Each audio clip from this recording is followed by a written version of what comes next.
Aquarius, hi! Welcome to Mr. Queen PH. Tingnan natin ang energies for you sa first half ng 2025. So that's January to June 2025. If you're interested in private readings, meron tayong link sa description at sa pinned comment. Pakicheck nyo na lang information kung paano mag-book for a private reading. And please subscribe to our channel to show your support, like, share this video, at comment na rin kayo kung kayo naka-resonate. And thank you sa mga hindi nagsiskip ng ads.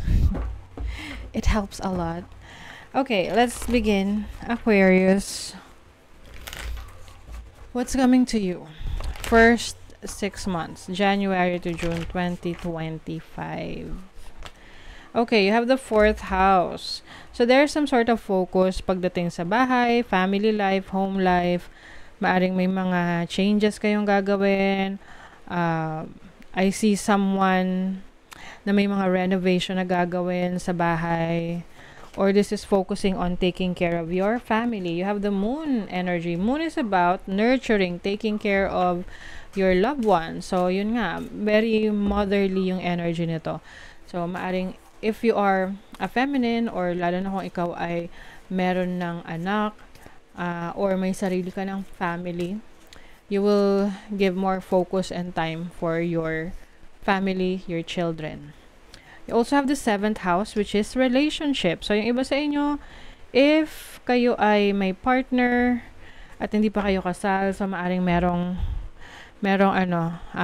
plans of getting married, or maaring within the next 6 months or the first 6 months of 2025, merong ikakasal. Some of you will also enter a relationship na business, no? So, this can be business partnership. Pwede ring I'm seeing mag-partner dito, a couple, no? Mag-partner na pareho kayong work from home. So, maaring mas patatatagin ninyo ang inyong relationship ng iyong person. You have the 10 of Wands. So, a lot of maraming mga responsibilities. So, maaring ito yung dahilan kung bakit talagang nagpupursige kayo, no, ng partner mo, ng family mo, because of the responsibilities that you have. Yung iba sa inyo, kayo ay breadwinner.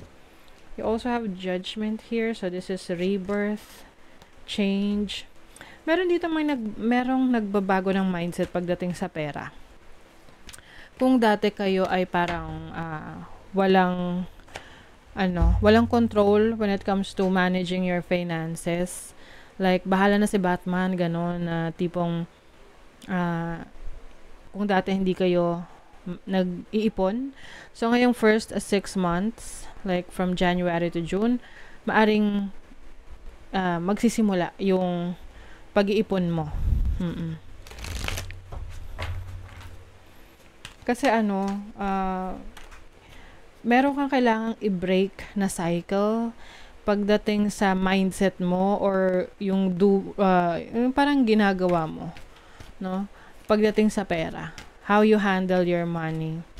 Ito yung tipong, halimbawa, may loan ka, may utang ka, tapos babayaran mo yung loan mo, tapos mangungutang ka ulit. Diba nagiging cycle siya?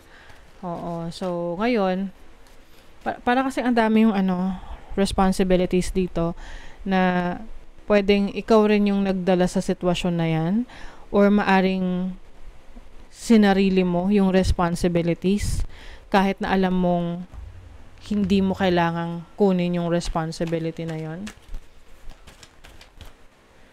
I mean, it's okay na humingi ng tulong, 'di ba? You have the 8 of Pentacles, focusing on your finances, and also have the Magician. The Magician is your ability to step into your own power. So, meron kang kakayanan na ma-realize yung iyong galing, talento, abilidad, yung God-given gifts sa'yo. Maaring yung iba sa inyo, you are good in communication, you are good in public speaking. If meron kang platform, let's say TikTok, YouTube, So, maaring yan yung susubukan mong i-explore on how to monetize that, to be a content creator, or someone na influencer that will also open for opportunities para sa'yo to earn money, 'di ba? So, you are going to tap into your skills, to your abilities, and meron ditong talaga parang hindi matutulog. Not actually hindi matutulog, or parang alam mo yung pagpupuyatan mo talaga, like, e-effortan mo talaga para makita mo yung resulta. Example, may project ka, 'di ba? So, pwede kasing yung project na yan, gawin mo as bahala na, or mema lang, no? May magawa lang. But, iba rin yung mindset na gagawin mo and you're going to pour your efforts. Para ibubuhos mo yung galing, yung talents mo, energy mo doon. So, magkaiba yon, 'di ba? So, some of you, that's what I'm seeing, na ibubuhos mo yung energy effort mo para sa project na to, para sa trabaho na to, para sa opportunity na to. Because gusto mong magbago yung sitwasyon mo, especially financially. Lalo na kung ikaw ay isang breadwinner, someone who is a provider, who takes care of your family. Okay? So, let's see what else.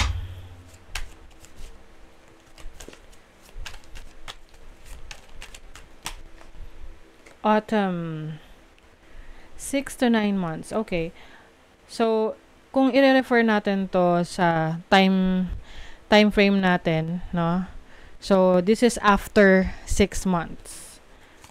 6 to 9 months na to eh. So, I feel like merong resulta yung mga actions, projects na gagawin mo ngayong first 6 months. Okay. Yung iba sa inyo, maaring by July or June, later part ng June, merong travel opportunities.